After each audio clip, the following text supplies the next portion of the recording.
Welcome to Hatman Strikes Back Daily Boxing News. Zhilei Zhang awaits Derek Chisora's signature. We accepted the fight 3 weeks ago. So there's been negotiations behind the scenes, ostensibly between Derek Chisora's team and Zhilei Zhang.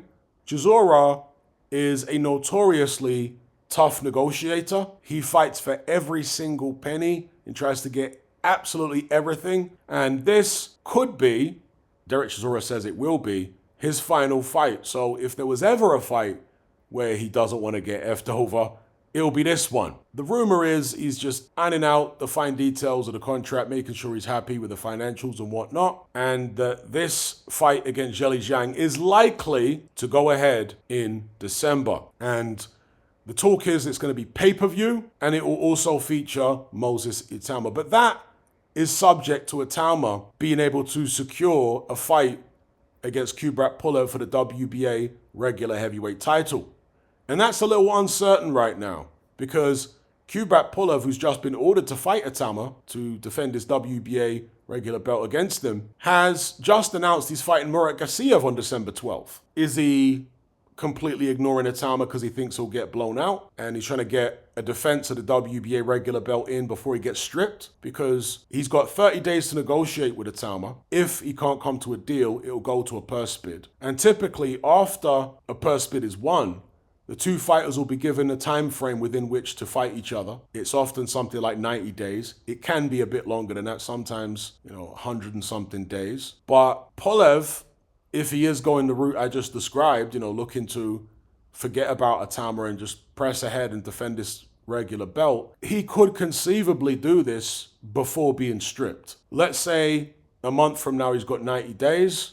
Maybe by the end of January, he'd be expected to fight Itauma. If he's fighting Gassiev in December, that's too soon to turn around. So perhaps Pulev is looking, or is willing, should I say, to get stripped rather than fight the young prodigy. We will see what happens. But the reason I raise this is because if they're going to do Chisora Zhang as a pay-per-view, maybe even an undercard fight on the pay-per-view, then in order for that to be acceptable to most fans, they're going to need to bolster that card. And if Itauma versus Pulev isn't on it, that's not pay-per-view fair. I mean, even with Itauma versus Pulev on it, as far as I'm concerned, it's not pay-per-view fair. Dazn are taking the absolute biscuit these days as far as the amount of pay-per-views they're putting on. It's totally ridiculous. And I'll come on to this in a separate video because we were told that at least Ring Magazine and Riyadh season cards would no longer be pay-per-views, starting with the David Benavidez Anthony Yard card. That's no longer the case. According to reports, that'll be pay-per-view too. Shocking stuff from Dazn. But Itauma versus Pulev as a pay-per-view would be shocking stuff. If it's on a double header alongside the likes of Chisora versus Jiang, not as bad, but still, in my view, as a boxing fan, not the kind of thing we should be asked to pay extra for. In any event, the actual fight itself, let's say they do get it across the line, Derek Chisora versus Zhilei Zhang, it's relatively interesting. It really boils down for me to what Zhilei Zhang has left after that Caballel fight, mentally and physically. I think, based upon what I've seen, Zhang has a bit more left in the tank physically. He's not as damaged physically as Derek Chisora is. Chisora is always rocking back on his heels and he just moves around the ring like an old fighter. Zhang, not so much, because although Zhang might be the same age as Chisora or perhaps even a little older, he doesn't have as many miles on the clock as far as taking serious punishment in the ring. What a lot of people maybe overlook or don't consider or don't contemplate enough is the fact that in boxing, the more fights you have, the more neurological damage you're accumulating. And your brain obviously controls your body. So if your brain, and it's inescapable if you're a professional boxer, you're going to suffer cumulative neurological damage to some extent. Obviously, some fighters are going to suffer more than others, and some fighters, for whatever reason, are more tough neurologically. They are more resistant to neurological trauma, because that's what happens when you're boxing. You suffer neurological trauma, and that then affects the way your body works and what have you. Okay, that's why you can get two fighters of a similar age or the same age, and one moves and boxes like an old man, but the other one is more sprightly. It's partly down to genetics and maybe lifestyle, but also the neurological damage that one fighter has suffered maybe much greater cumulatively over the years than the other.